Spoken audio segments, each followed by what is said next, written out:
U MLA Barim ka Mylliem uba Pynshai Manik Syiem ulat Thep Kyrteng ngerade kum u Kyrtong Shimet na kabenta banyakhun ha ka election ka bansalong ha ka arpun nyautarek u Rempang ha ka office u Deputy Commissioner ha Shillong.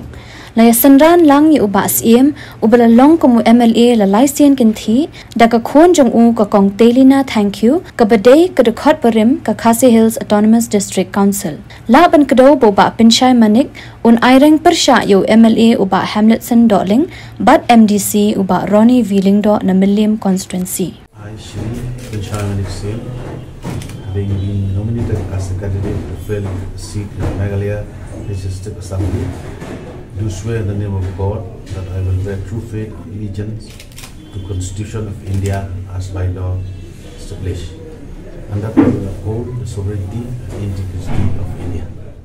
One rebate to regain, restart and rebate. Kaya kata tong ko buo bando mandaki. Nakamta ka constituency Bot kajulai bro ko. Kajulai bro ko. Namta constituency te kababut hiba ikwa wanra ya ke development kalong anpar ka kumba 21st century. Namta kajalla te we need one renew one amend one revive yang iki an Barim belajar nang bakin hamdon niat kampun ke beriak gila menyadai ka lawai nyok cai pada ujung itu.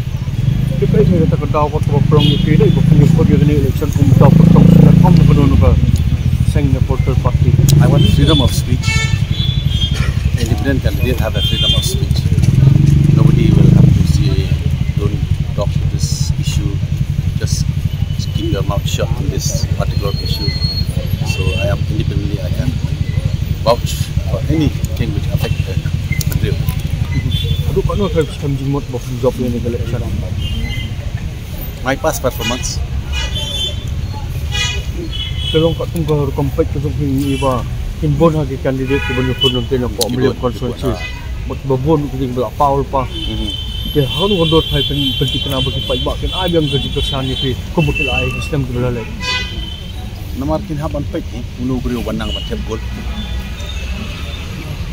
Dan Shibon, Ronaldo is there, Mbappe is there, Messi is there. People bisa judge kan. Who among them? Begini gini apa nyomot tangut wanang macam gol. Kata-kata dia ketai berdegar extra time.